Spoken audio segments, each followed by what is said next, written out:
I'm Jeff Henderson. I'm the lead pastor at Gwinnett Church, so I've been here from the very beginning. And before then was at Buckhead Church, where I was the lead pastor as well, and the preacher's kid, so I promised myself I would never do this. So it's been an interesting process leaving the business world. I was in marketing and advertising for a number of years, but felt called really to leave that to help start a church in the Atlanta area, and was there for 8 years before helping start Gwinnett Church.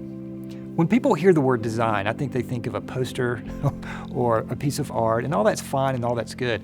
But here's how you have to think of it as a leader. If you want more people to buy into the mission, and if you want more people to understand the vision of what you're trying to do, then that's what design helps to do. It helps bring more people on to carry and cast the vision. And so it's not necessarily pretty things on a wall. For me, design solves a problem. And the problem that it was trying to solve in my case is that for us to accomplish the mission and vision God had given us, we've got to have a lot more people to carry that mission and vision forward.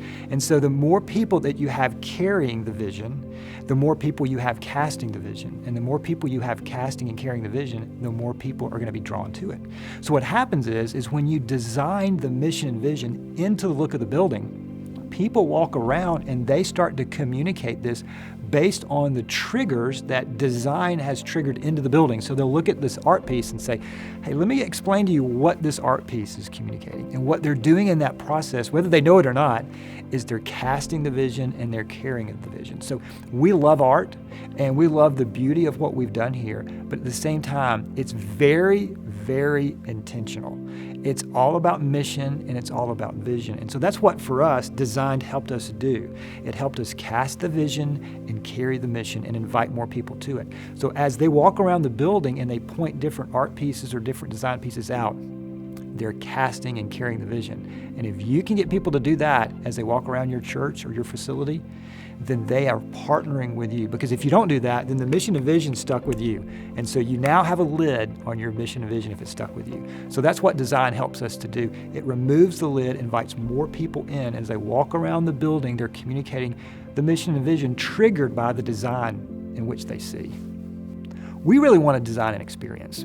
And we believe that's what people talk about. They don't necessarily talk about buildings per se, but what did they experience? And we believe every person can come in, they can have a different experience based on what is designed into the building. So we really wanted to look at it from the guest point of view and what they were going to look like and where the traffic flow was going to go, and all that's really, really important.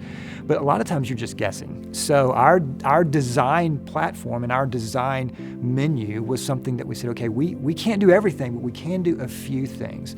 And we want to make sure that we give them something that they can experience and they can talk about. And so we wanted to do something that we call remark-able. We wanted to give them something that they're able to remark about. And so the design pieces that they interact with, we wanted it to be such a great experience that it causes them to remark about it. And again, if they can remark about it and tell other people about it, then they're inviting people into our story, into our journey.